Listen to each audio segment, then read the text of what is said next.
পাটকে বাংলাদেশের অর্থকরী ফসল বলা হয়, যা প্রতি বছর বিদেশে রপ্তানি করে অনেক বৈদেশিক মুদ্রা অর্জন করে সরকার। এই সোনালী আঁশ পাট চাষে দিন দিন আগ্রহ হারাচ্ছেন দিনাজপুরের নবাবগঞ্জের পাট চাষিরা। কৃষি শ্রমিকের মজুরি বৃদ্ধি, অতি খরার কারণে খাল বিল নদী শুকিয়ে যাওয়ায় পাট জাগ দেওয়ার জায়গা না থাকায় লোকসানের মুখে পড়ছেন চাষিরা।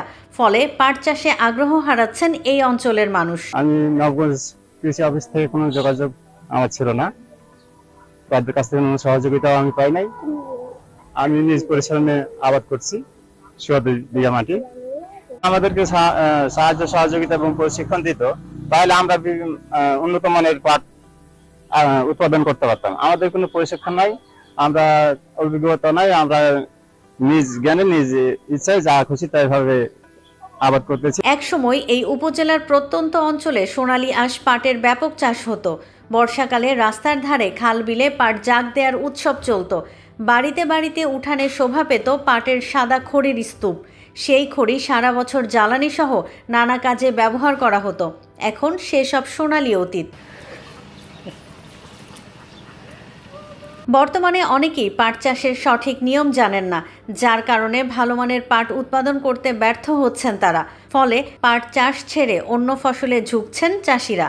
অনেকেই শুধু নিজেদের পারিবারিক প্রয়োজন মেটানোর জন্য অল্প জমিতে চাষ করছেন। 2 বিঘা 2.5 বিঘা মাটি পাট চাষ করতাম, কিন্তু পাট চাষের করতে যেয়ে দেখা যাচ্ছে যে খরচ বেশি। কাটতে কিষেন খরচ, তারপরে কাটার পর থাকি মনে করেন 1 থেকে 2 কিলো তলিত করে আনি, যেখানে জাগ দিব ওখানে ফেলাতে হওয়ার কারণে তার মধ্যেও হলো একটা কথা যে আমরা যে 1 কিলো বা 2 কিলো ধয়ে নিয়েছি, সেখানে পানি বা খাল বিলি সংকটের কারণে পাট চাষ আবার তুলে ফেলার উপক্রমে হয়ে গেছি। এখন আমরা যেটা আবাদ করি সেটা সীমিত, যেটা কষ্ট হলেও বা যেটা ব্যবহারে হয় এই ক্ষেত্রে করি। আর এই বিষয়ে যদি কৃষি অফিস থেকে যদি কিছু যদি না সহানুভূতি করতো বা আর্থিক বা কিছু দিত, তাহলে আমরা পাট চাষ করি উপকৃত হতাম। আমাদের জাগ দেওয়ার সংকটের জন্য আমরা পাট আবাদ করা কমে দিছি। গত বছর আমরা ডিবির পানি নিয়ে পাট জাগ দিছি, এই সরকারের ধারগুলো দিছি। তারপরে ওটা তো নিজস্ব নেই, যার সুবিধা মোতাবেক দিবে লাগবি।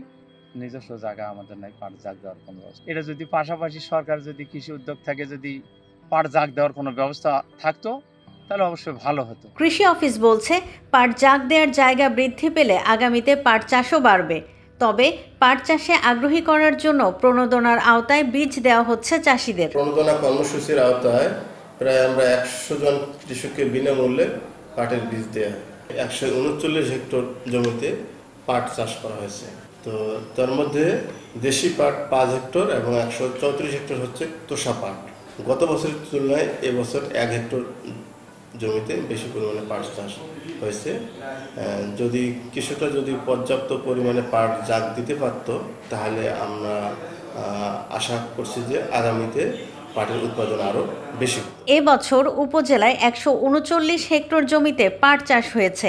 মানভেদে প্রতিমন পাট 2400 থেকে 2900 টাকা দরে বিক্রি হচ্ছে।